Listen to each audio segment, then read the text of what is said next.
Assalamualaikum dan salam sejahtera. Saya Nazri Kaha. Ini Agenda Awani. Malam ini kita akan terus berbicara berkaitan dengan situasi inflasi di negara kita dan juga kos harga barang yang sudah pun diumumkan statistik terkini oleh Jabatan Perangkaan Negara bahawa bagi inflasi Jun 2022 sekitar 3.4% peningkatan berbanding pada Mei 2022 dan penyumbang utama kepada kenaikan inflasi pada Jun dan juga sepanjang tahun ini adalah dari sektor makanan 6.1%.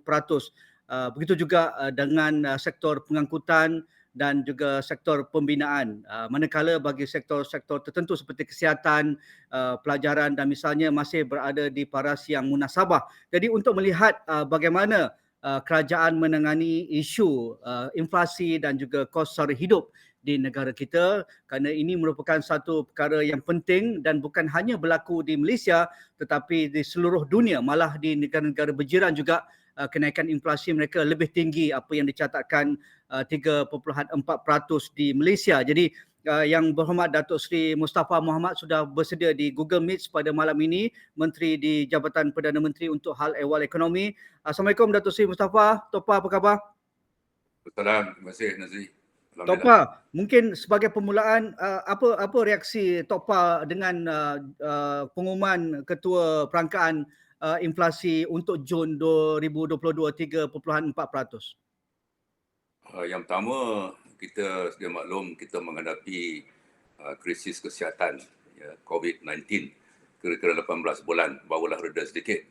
Dan kesihatan itu, krisis ini diikuti oleh krisis ekonomi di mana ekonomi kita menguncup 5.6% tahun 2020. Pengangguran bulan Mei 2020 naik sampai 5.3%. Yang pertama. Yang keduanya, kita pembukaan sempadan dan ekonomi ini, kita masuk pasca endemik, maka ini telah membawa kepada peningkatan dan permintaan pengguna, ramai pergi kedai, ramai rakyat Malaysia di jalan-jalan raya, dulu sunyi-sunyi, sekarang traffic jam seluruh negara, bukan sahaja Kuala Lumpur. Itu yang kedua. Yang pertama COVID, yang kedua ekonomi dah mula bergerak, masuklah sempadan terpaksa. Yang ketiga, hujung Februari, dunia dilanda dengan satu krisis baru, iaitu serangan Rusia terhadap Ukraine. Ini telah membawa banyak masalah. Yang pertamanya, rangkaian bekalan, supply chain terputus, gandum, soya bean dan lain-lain di Laut Hitam atau Black Sea ni.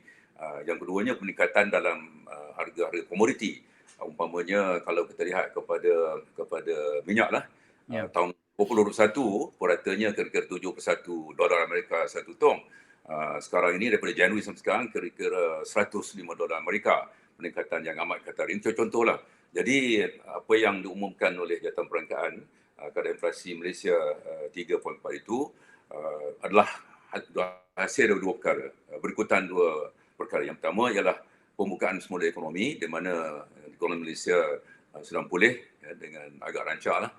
Yang keduanya, apabila adanya krisis di Ukraine, serangan Rusia, ini telah menyebabkan peningkatan beberapa harga komoditi utama. Dan dalam konteks ini, saya nak jelaskan bahawa inflasi di Malaysia ini walaupun 3.4%, yang pertama, negara-negara tertentu lah termasuk Amerika, 9.1% yang tertinggi dalam tempoh 40 tahun. Eropah umpamanya 8.6%, tapi di UK 9.4%. Negara-negara seperti Turki umpamanya lebih 70%, Sri Lanka lebih 50%, Argentina 65%. Jadi maknanya sebenarnya di rantau di dunia kita antara kadar inflasi paling rendah. Di rantau ini yang rendah pada kita sedikit, negara China 2.5%, yang lain Indonesia 4.4%, Singapura 5.6%. Itu perspektif lah. Ringkasnya, kita menghadapi peningkatan inflasi oleh kerana ekonomi sudah dibuka, sempadan antarabangsa sudah dibuka. Yang keduanya, peperangan di Ukraine ataupun serangan Rusia terhadap Ukraine telah meningkatkan harga beberapa komoditi utama oleh kerana gangguan pada bekalan. Yang keduanya, kita bersyukurlah dengan bantuan yang diberikan oleh kerajaan, khususnya subsidi yang tinggi, maka subsidi kepada harga petrol dan diesel, RON 95 dan diesel juga LPG, ini telah banyak membendung kenaikan harga di Malaysia.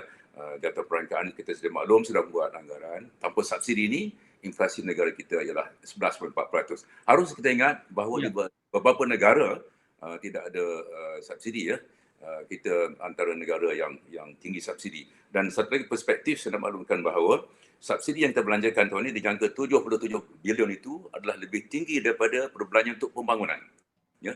Peruntukan pembangunan untuk buat sekolah, jalan, hospital tahun ini ialah 75 bilion. Peruntukan untuk subsidi 77 bilion. Mana pertama kali dalam sejarah negara kita di mana subsidi itu kosnya lebih tinggi daripada perbelanjaan untuk pembangunan. Ini beberapa perkara yang saya kira amat penting untuk kita, betapa besarnya pengorbanan kerajaan, ya, betapa besarnya bantuan kerajaan untuk memastikan rakyat tidak terkesan teruk. Ya. Kita tahu rakyat, kalau kita kata rakyat tak terkesan, tak betul. Tetapi yang pastinya rakyat tak terkesan teruk oleh kerana adanya subsidi dan kadar inflasi negara kita adalah jauh lebih rendah daripada banyak negara kecuali China yang kadarnya 2.5% berbanding dengan negara kita 3.4% dalam bulan Jun. Itulah sedikit ringkasan tentang keadaan inflasi semasa. Sebagai latar belakang tangan kita malam. Okey, tak apa. Adakah Tok Pam merasakan dan juga dari unit EPU melihat berkaitan dengan situasi inflasi ini akan berlaku peningkatan berterusan sehingga akhir suku keempat tahun ini, Tok Pam? Dia perkataan dinamik, sukar untuk kita buat andaian. Tapi umumnya apabila perang ataupun serangan Rusia terhadap Ukraine ini tidak ada kesudahan, mana gangguan bekalan akan berterusan. Saya dua ni umpamanya sudah ada cakap-cakap bahawa Rusia akan kurangkan dengan ketara bekalan gas kepada Eropah. Eropah ni bergantung 40% kepada gas Rusia.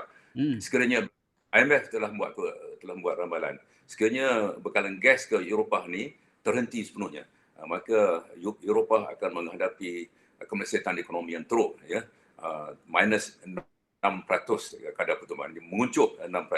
Jadi itulah maknanya sukar untuk, ini ramalan lah, maknanya kalau tak ada gas ke Eropah daripada Rusia, maka IMF, satu badan yang berautoriti, telah menganggarkan bahawa ekonomi Eropah akan menguncup sebanyak 6%. Itu anggaran. Dari segi inflasi pula, apabila kita ada peperangan yang belum selesai, ya, ketidaktentuan, maka ramai yang menjangkakan bahawa keadaan ini mungkin akan berlarutan, ya, selama setahun. Ada juga ramalan-ramalan yang positif. Umpamanya sehari dua ni harga petrol turun sedikit. Kalau sebelum ni sampai $130 Amerika satu tong, sehari dua ni $92, $3, $4, mana kurang dari 100, ya. Ada juga menyatakan bahawa inflasi mungkin akan reda tahun depan. Itu. Jadi ada dua pandangan lah. Dalam ekonomi ini biasalah dua pandangan. Satu pandangan kata keadaan akan betul-betul, satu pandangan kata pertama baik dari segi inflasi. Apapun sukar. Siapa yang menjangka, ya, Rusia akan menyerang Ukraine? Siapa yang menjangka peperangan ini berlarutan?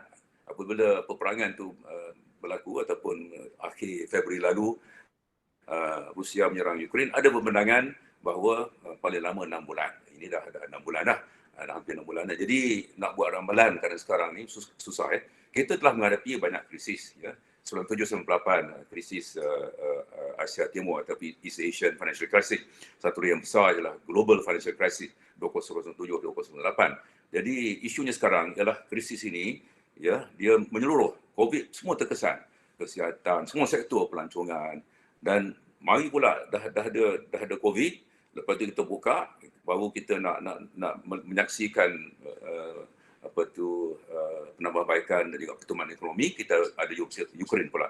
Topa, ramai pakar ekonomi beranggapan bahawa subsidi yang terbesar pernah diperuntukkan oleh pihak kerajaan melebihi peruntukan pembangunan iaitu 77 bilion ini sesuatu yang tidak lestari ataupun tidak mapan kerana kos yang diperuntukkan oleh kerajaan terlampau besar dan perlu ada lonjakan ataupun cara kita menyalurkan subsidi dalam konteks subsidi bersasar ataupun perlu pergi kepada kelompok yang sepatutnya layak menerima subsidi. Jadi bagi kerajaan, apakah langkah-langkah masa hadapan dan juga jangka masa pendek dan juga jangka masa sederhana untuk mengatasi isu kenaikan harga ini? Dalam masa yang sama kita tahu subsidi kerajaan tidak boleh bertahan lama ataupun tidak boleh sewenang-wenangnya kita menambah subsidi lagi. Pandangan Tok Pa? Yang pertama, kerajaan masih lagi menimbangkan kemungkinan untuk kita laksanakan subsidi bersasar. Ada pelbagai pandangan lah. Ada menyatakan bahawa ini bagus, ada menyatakan ini tidak bagus. Tetapi kerajaan sedang membuat satu kajian, ya, khusus berkaitan dengan minyak petrol. Ya. Kita sedia maklumlah, umpamanya bagi tarif elektrik, ya, tarif elektrik, Yep. Mhm. kerajaan tidak dinaikkan tarif elektrik untuk tempoh Julai hingga Disember tahun ini. Ini telah menyebabkan kerajaan perlu membayar kepada tenaga nasional kira-kira 5.8 bilion subsidi lah tu. Maknanya Yep. kalau ikut harga pasaran, untuk menjana elektrik ni kita perlu arang batu, kita perlu gas. Jadi kosnya naik. Jadi kalau tidak naikkan tarif, kerajaan tak paksa membantu. Subsidinya 5.8 bilion. Jadi isunya sama ada ia lestari, ia mampan. Yang pertama, jika sekiranya kerajaan buat keputusan untuk melaksanakan subsidi bersasar ini, maka sudah pasti penjimatan daripada rangkaian ini akan disalurkan pada mereka memerlukan. Ya. Umpamanya kita banyak laporan terima B40. Jadi jika dilaksanakan subsidi bersasar yang boleh keputusan dibuat, maka sudah pasti antara kumpulan yang perlu dibantu ialah B40, atau setengahnya mungkin PMKS, perusahaan mikro, kecil dan sederhana. Itu antara tujuan subsidi bersasar supaya kita boleh gunakan penjimatan daripada pengurangan subsidi untuk T20 umpamanya untuk disalurkan kepada mereka lebih memerlukannya. Dalam jangka panjang sudah pasti kita perlu memastikan bahawa kedudukan kewangan kita stabil dan kukuh, ya. Kerana kita kedudukan fiskal kita ni kita kena bina kekuatan macam kita menguruskan kewangan peribadilah. Apabila kita ditimpa malapetaka, sakit demam, maka kita harus ada simpanan, ya. Maka negara pun apabila berlaku, sekarang kita bercakap tentang perubahan iklim ataupun krisis iklim, apa yang berlaku di Yan, berlaku di Baling, ya. Jika peristiwa berlaku di tempat lain, kerana kita memerlukan ratusan juta untuk bina rumah, bina infrastruktur.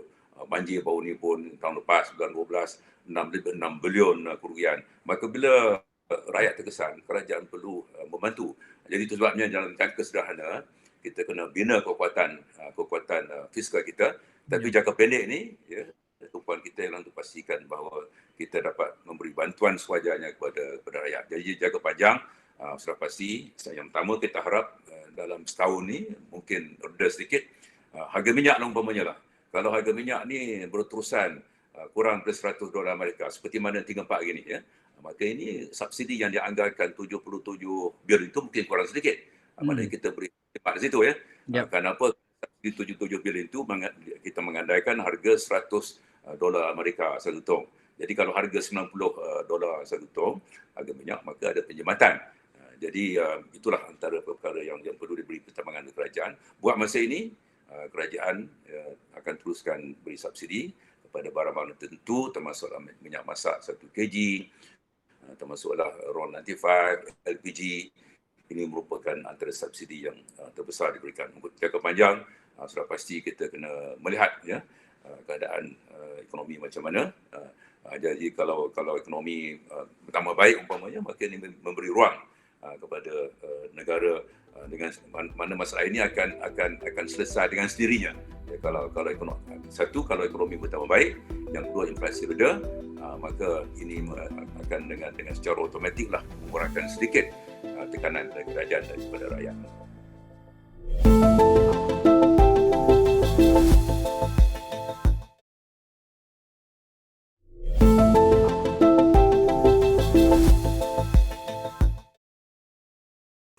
Topak, berkaitan dengan untuk memberi sedikit kelegaan dan juga keselesaan kepada kelompok yang begitu terkesan dengan kenaikan harga barang dan juga inflasi pada ketika ini, kelompok miskin tegar, kelompok B40 ataupun M40 yang mungkin sudah sedikit diherut kenapa mereka mungkin pengurangan dari sudut pendapatan mereka ataupun mereka dibuang kerja atau baru mula dapat kerja dan sebagainya.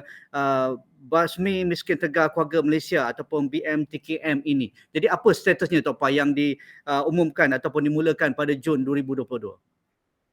Jun 2020 kita ada program Basmi Miskin Tegar kerajaan buat keputusan bahawa menjelang akhir tahun 2025, kita tak mahu lagi ada miskin tegar di Malaysia. Kita mendapat kalau negara China yang punya penduduk 1.4 bilion boleh menghapuskan miskin tegar ini pada bulan Februari tahun lepas. Ya. Kita negara kita rasa kita boleh lah, ya. Malaysia boleh.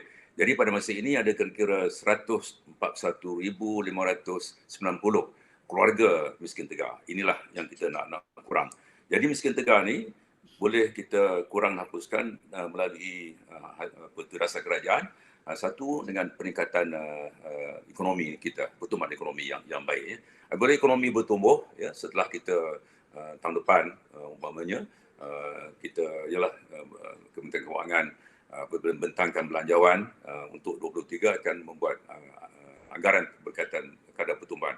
Sekiranya ekonomi kita tumbuh umpamanya 23, 24, 25 dan 23 tahun ini akan menyediakan peluang pekerjaan. Kita ada program jamin kerja yang umpamanya 600,000 tahun ini. Jadi maknanya kalau anak-anak orang miskin tegar ni 141,000 keluarga ni, ya, mereka dapat kerja. Maka itu apabila ada pertumbuhan ekonomi, ada peluang pekerjaan, dengan itu sendirinya dapat mengurangkan bilangan yang terkesan ataupun yang ada dalam kumpulan miskin tegar. Itu pertama. Jadi pertumbuhan ekonomi, peluang pekerjaan baru. Yang kedua dasar-dasar kerajaan, ya. Jadi itulah sebabnya kita mulakan merintis 80 kawasan seluruh negara, ya, melibatkan setakat ini peruntukan 12-13 juta lah. Satu KL ni bantuan kita puratanya 15,000 satu isi rumah. Jadi rintis bermakna kita ini percubaan, kita belajar daripada fasa pertama dalam 2-3 minggu kita akan muktamadkan fasa kedua yang melibatkan 80 lokaliti. Jadi yang kita sedia maklum, COVID telah memberi kesan kepada mereka. Kita sedia maklum sekarang dengan kenaikan harga, ya, keluarga miskin tegar perlu dibantu. Jadi tumpuan kita ialah untuk menambah pendapatan. Ini bukan bantuan kebajikan, ya. Program Basmi Miskin Tegar Keluarga Malaysia ialah untuk keluarga ini bekerja. Sama ada usahawanan, buat kuih, tukang gunting, potong rumput, ya, ataupun bela ikan. Ini antara strategi yang kita gunakan. Online, umpamanya kita sudah akan ada kerjasama dengan beberapa syarikat IT ini, digital ini, untuk membantu, ya, membantu secara sukarela, CSR, untuk membantu menjadikan mereka atau membolehkan mereka menyertai ekonomi digital ini, ya. Beberapa syarikat sudah pun setuju, ya. Negara China, saya nak berkongsi, antara strategi utama yang digunakan untuk basmi miskin ialah syarikat-syarikat digital yang membantu mereka. Ini kita tahulah digital, ada Grab dan lain delivery. Ini banyak di bandar-bandar. Di kampung mungkin kurang lagi. Jadi bagi yang miskin tegar ni banyak strategi. Yang antaranya untuk tambah pendapatan, setengah dalam pertanian, setengah tu peternakan, setengah perniagaan, setengah cendawan, berbagai. Bergantung pada keadaan. Maknanya di Sabah lain, Sarawak lain, Kelantan lain. Itu strategi kita. Jadi ringkas ceritanya, ada 141,593 keluarga miskin tegar seluruh negara, ya, dan untuk mengurangkan dan menghapuskan bilangan ini ada dua kaedah. Yang pertama, pertumbuhan ekonomi yang akan menjana peluang pekerjaan. Anak-anak mereka boleh bekerja, mereka boleh bekerja. Umpamanya lah di flat Lakin di Johor Bahru, ya. Sebelum masa COVID ni bilangan miskin tegarnya 340, ya. Lepas tu kurang 15, sekarang 5 je tinggal, ya. Ini di Lakin ni. Kenapa? Bila sempadan dibuka, mereka boleh berniaga, mereka boleh kerja di Singapura. Sebagai contoh lah. Jadi apabila ekonomi ini bertambah baik, maka jelas, ya, di beberapa kawasan dalam negara kita, mereka boleh mula berniaga. Dengan sendirinya, mereka boleh keluar daripada miskin tegar. Itu berlaku apabila adanya pembukaan sempadan, pertumbuhan ekonomi. Satu lagi kaedah ialah kita ada langkah intervensi melalui program basmi miskin tegar ini yang dilaksanakan oleh kerajaan, 80 lokaliti, fasa pertama. Fasa kedua insya-Allah dalam 3 minggu lagi kita mentamatkan. Tahun ini kita ada 3 fasa. Bermakna 240 lokaliti seluruh negara, ya. Dan kita jangka dalam 3 tahun ini 1,000 lokaliti. Ini program untuk tambah pendapatan. Mereka bekerja, bukan untuk kebajikan, bekerja tanam ke, menternak ke, meniaga, buat kuih ke, jadi tukang gunting ke, ataupun potong rumput ke. Jadi kerajaan menyediakan peralatan untuk membolehkan mereka dan modal untuk membolehkan mereka menjana pendapatan, dan kita nak dasari, bukan mana kita bukan tujuan kita ialah dia beri bantuan, mereka boleh berdikari. Kita tak mau pusingan kedua, ketiga, masih lagi bergantung pada kerajaan. Jadi hasrat kita nak supaya mereka keluar ya dengan kekal lah, secara kekal daripada kelompok miskin tegar Ya. melalui usaha-usaha meningkatkan pendapatan mereka. Ya. Perancangannya di atas kertas nampak begitu menarik, dengan 80 tumpuan lokaliti yang dikongsikan oleh Tok Pa sebentar tadi, 141 buah keluarga. Tetapi dalam situasi ekonomi yang tidak berapa sihat sekarang dan kadar inflasi yang tinggi dan kos kehidupan yang semakin meningkat sekarang, adakah dari angka yang Tok Pa ada di bahagian ekonomi Jabatan Perdana Menteri ini, adakah ada peningkatan kelompok ini, Tok Pa, akibat daripada situasi ekonomi yang tak berapa menentu pada ketika ini? Dua perkara. Yang pertama, memang benar angkanya meningkat ya kepada kira-kira dulu, kira-kira sebelum COVID 25,000 keluarga ya. Lepas tu semasa COVID naik 70,000 lebih ya. Satu masa sampai 260,000 keluarga miskin tegar. Sekarang ni 141,593. Mana berkurangan daripada tinggi sekali 262,000 bulan Ogos tahun lepas ya. Bila ekonomi dibuka hari ini daripada 262,000 tinggal 141,593. Maknanya dengan pembukaan ekonomi ini ya bilangannya sudah berkurangan lah. Jadi kita sedia maklum keadaan sekarang ini kurang menentu. Kemungkinan untuk angka ini meningkat tu ada ya, ada. Tapi ekonomi kita masih lagi berkembang ya. Peluang pekerjaan bertambah ya, dan kita rasalah setakat ini bahawa angka 141,000 ni mungkin berkurang sedikit. Itu ramalan sekarang. Ya. Tapi berubah kerana dinamik macam mana daripada 262,000 turun kepada 141,000. Kenapa? Kerana kita buka sumber sempadan, rakyat Malaysia boleh kerja semula, dapat pekerjaan, dah boleh berniaga. Jadi itu berlaku fasa pemulihan ekonomi ya. Jadi kalau masa depan 2-3 bulan ni keadaan ekonomi setakat ini kita masih lagi yakin bahawa anggaran pertumbuhan ekonomi 5.3% hingga 6.3% tahun ini ya, Julai itu kita yakin ia akan tercapai tahun 2022. Kalau itu berlaku dan kita rasa ia akan berlaku, maka ada kemungkinan kadar miskin tegar ni ataupun bilangan ni mungkin berkurang sedikit, tetapi tahun depan kita kurang sukar untuk kita buat ramalan lagi kerana keadaan tu berubah begitu dinamik, amat sukar untuk buat ramalan yang tepat ya. Tapi tahun ini kita yakin dapat capai kadar pertumbuhan 5.3 hingga 6.3 seperti yang diramalkan. Cuma inflasi kita mengakui bahawa kalau jangkaan kita rasa tahun ini antara 2.2 hingga 3.2%. Itu jangkaan kita. Jadi sekarang 3.4% ya. Tinggi sedikit daripada jangkaan kita ya. Tapi apapun ia jauh lebih rendah daripada kadar inflasi di banyak negara di dunia ini, kecuali negara China yang mana kadarnya 2.5, yang lain 5, 6, 7% di sekitar kawasan ini. Okey. Akhir sekali Tok Pa, ramai juga ingin melihat dari program Basmi Miskin Tegar Keluarga Malaysia ini kerana ada beberapa lokaliti terutamanya di Sabah dan Sarawak antara yang termiskin di negara kita. Mungkin ada tumpuan ataupun pendekatan lebih khusus kerana mungkin demografi, geografinya berbeza, status ekonomi mereka berbeza. Mungkin ada pendekatan yang mungkin lebih inovatif untuk mengeluarkan mereka dari kelompok miskin tegar, misalnya di Sabah dan Sarawak ataupun di pedalaman Kelantan misalnya. Yang pertama, miskin tegar ni terdapat juga di bandar. Sebenarnya kira-kira 50% adalah di bandar ya, 55%.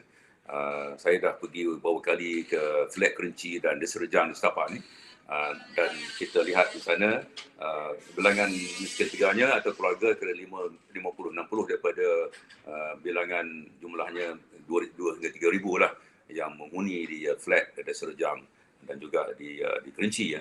Jadi Sabah Sarawak kita lihat pada keadaan ya. Setengah tu umpamanya satu tempat bernama Penimbawan di Tuaran, kebanyakan mereka nelayan ya. Maka strategi kita ialah untuk membantu mereka beli bot, beli enjin. Ada antara mereka nak buat kuih, ada antara mereka di Tuaran ini nak bela ikan dan sangkar. Jadi pendekatan beza mengikut lokaliti. Setengah tu ada satu tempat di Beaufort di Sabah nak tanam betik ya, betik yang mungkin boleh ekspor ya. Di Sarawak ada tempat nama Seboyau, mereka nelayan. Saya pun melawat tempat itu 2 jam daripada Kuching.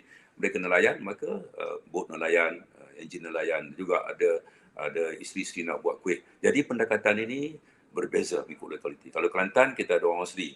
Orang asli, tanam cendawan, tanam serai, itu antara pendekatan. Jadi pendekatan kita berbeza ikut lokaliti. Apapun, ini rintis. 80 ini rintis. Kita banyak, betul Nazri sebut tadi bahawa atas kertas elok. Kita apabila kita buat melaksana program ni, atas kertas nampak elok, turun ke bawah ada isu yang kita hadapi. Strategi terpaksa ditukar semuanya. Apabila kita terima, saya melawat ke kawasan, satu pergi di dekat Sibu, nama Pakan tempat saya melawat. Belum pergi itu, strateginya semua nak belaikan tilapia. Saya pergi, kita kata tak sesuai, maka kita buat persesuaian. Jadi betul lah, atas kertas berbeza dengan di bawah. Jadi saya nak beri jaminan bahawa dalam kita laksanakan program ini, kita banyak ada libat urus dengan peserta. Kita tanya dia juga.